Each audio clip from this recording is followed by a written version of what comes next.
मेघनाथ अपने पिता रावण के पास जाता है और बताता है विभीषण के कारण आज उसका यज्ञ अपूर्ण रह गया। वह रावण से कहता है कि जिस प्रकार विभीषण को मारने के लिए उसके द्वारा चलाए गए यमास्त्र को लक्ष्मण ने तेज किया, उससे ऐसा आभास होता है कि वह कोई मानव नहीं अवतार है। रावण मेघनाथ के बदले से क्रोधित होता है और उसे कायर कहता है। मेघनाथ भी नाराज होता है और कहता है कि वह कायरता बस नहीं बल्कि पुत्र धर्म का निर्वाह करते हुए उन्हें सचेत करने आया है। मेघनाथ कहता है कि उसे जो अनुभव हुए हैं उसके आधार पर वह समझ चुका है कि राम मनुष्य नहीं नारायण के अवतार हैं।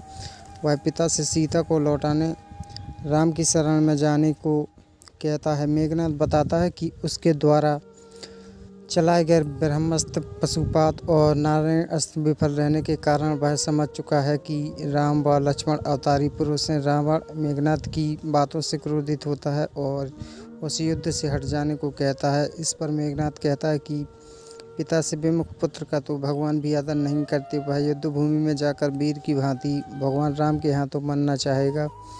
महल के झरोखे में मेघनाथ की माता मंदोदरी उसे युद्ध में न जाने को कहती है, किंतु मेघनाथ इसे पुत्र धर्म के विरुद्ध कहता है। मेघनाथ को आभास है कि अब उसका वध निश्चित है, इसलिए माँ से अपनी समस्त भूलों के लिए क्षमा मांगकर विदा लेता है।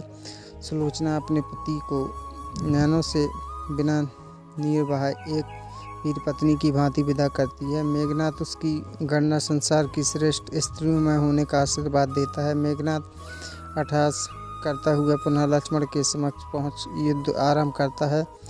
लक्ष्मण अपने बाणों को श्री राम की आन देकर मेघनाथ पर चलाते हैं। यह बाण मेघनाथ का शीश काटकर गिरा देता है। गुप्तचर सूक्ष्म मेघनाथ वध की सूचना रावण को देता है। रावण को इस सूचना पर विश्वास नहीं होता। वह विक्षिप्त की भांति अनागल प्रलाप करने लगता है। वह कहता है कि राज्य में उत्सव की तैयारी की जाए, क्योंकि कुछ ही देर में उसका पुत्र मेघनाथ जीत का डंका बजाता हुआ आने वाला है।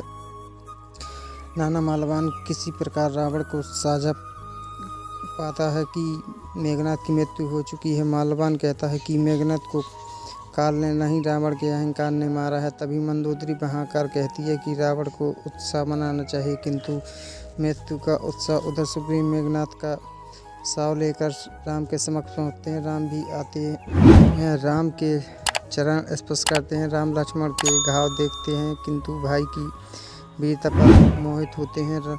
राम मेघनाथ के यज्ञ का भेद बताने के लिए विभीषण का आभार व्यक्त करते हैं। विभीषण कहते हैं कि पुत्र शोक में रावण महाकाल का विकाल रूप धारण कर सकता है। जामवंत के चाहते हैं कि मेघनाथ के पार्थिव शरीर की दुर्दशा की जाए, जिससे शत्रु दल थर्रा उठे, किंतु राम स्वयं पितराज्ञा पालक है। वह जानते हैं कि मेघनाथ ने पिता के लिए अपना प्रयोग किया है। वह मेघनाथ पितृभक्त कहते हैं। उसके शव को अपना निज वास्तव ओढ़ते हैं और उसे वीरोचित सम्मान देकर लंका भिजवाते हैं। विभीषण भी भतीजे मेघनाथ की मृत्यु पर शोकाकुल है और स्वयं को उसकी मृत्यु का जिम्मेदार ठहराता है। राम उन्हें सतावना देते हैं।